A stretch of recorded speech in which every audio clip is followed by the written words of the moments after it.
اللهم صل وسلم وبارك على سيدنا محمد وعلى آله وأصحابه أجمعين. صباح الخير على أهل الخير، يا رب تكونوا بخير.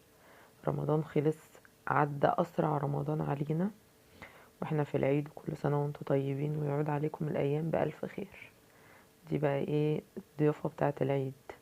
نروح نصلي العيد ونيجي نحضر الحاجة دي مع أول كوباية شاي أو كوباية شاي بلبن. يعني أحلى إحساس في الدنيا. أنا العيد بالنسبة لي الكحك والبسكوت والحلويات والقعدة في البيت. مبحبش اخرج في العيد لان طبعا زحمة موت. يا دوبك بنروح بس نعيد على قرايبنا، الناس القريبة مننا، وخلاص على كده. لكن خروجات وزحمة والكلام ده لا، ماليش. بنخرج بعد العيد كنا الدنيا هديت شوية كده والشوارع مش زحمة، بس للأسف العيد ده مفيش خروجات لأن الامتحانات بعد العيد على طول.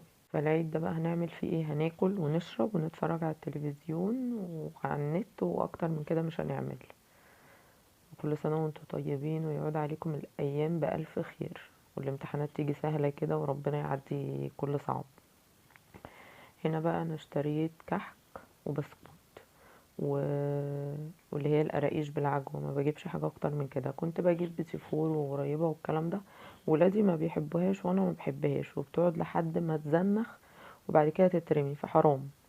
يعني خلاص الأيام دي الواحد بيجيب الحاجات اللي احنا بنستخدمها، مش حاجات تتركن.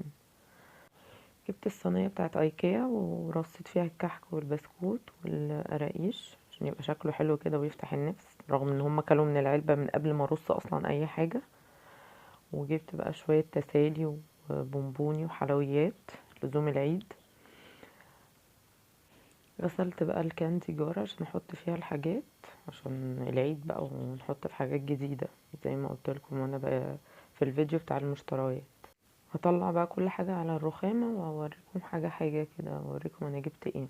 دي الحاجات اللي احنا بنحبها، يعني الحاجات اللي احنا ما بنحبهاش ما بجيبهاش.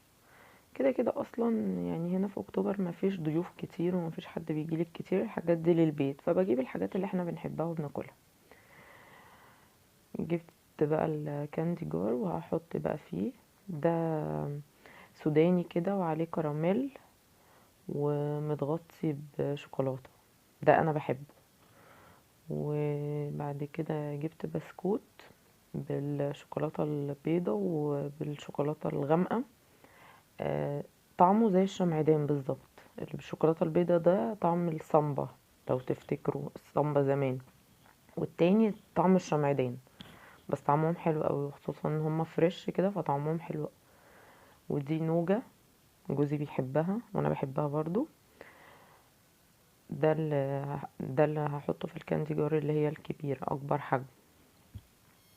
نيجي بقى للي بعده اللي هي الحجم المتوسط.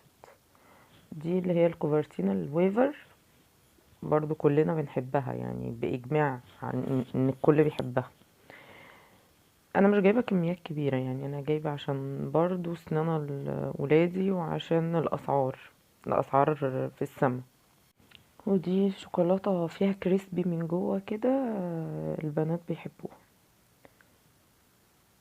هفضيها كلها بقى في الكاندي جار عشان تبقى قصادهم، ما يفتحوش اكياس بقى ويدوروا الكلام ده. الحاجة ما بتبقى قصاد الواحد بياكل منها، لكن وهي في الاكياس هم مش عارفين هي فين اصلا ولا بيقربوا لها، وانا جايباها عشان تتاكل.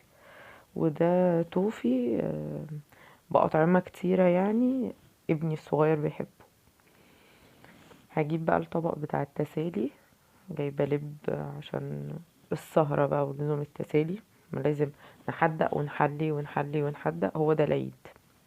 ده لب ابيض، وجايبة لب سوبر ولب سوري. هفضي بقى كله في الطبق بتاع التسالي عشان يبقى جاهز كده للي عاوز ياكل يسحب الطبق وياكل. وبالهنا والشفا على اي حد هياكل حاجة. مش عاوزة اقول لكم ان العيد كله يعتبر العيد الصغير هو اكلنا الحاجات دي وفاكهة وبيبسي وشيبسي، والعيال عايشين على الكلام ده. واذا كنت مثلا بحمر شوية بطاطس اعمل بانيه، لكن اكل محدش ليه نفس الاكل. احنا خارجين من رمضان واخدين كفايتنا من الاكل. وهنا الطبق ده هحط فيه سوداني بقشره، دي طقوس العيد عندنا. وهحطه برضو مع الحاجة. وانا نسيت هنا احط الفاكهة والحاجات التانية، بس يعني ده الاساس. والطبق طبعا بتاع الكحك ده بيفضى وعملاه تاني. وكل سنة وانتم طيبين، متنسونيش في اللايك والشير وسبسكرايب.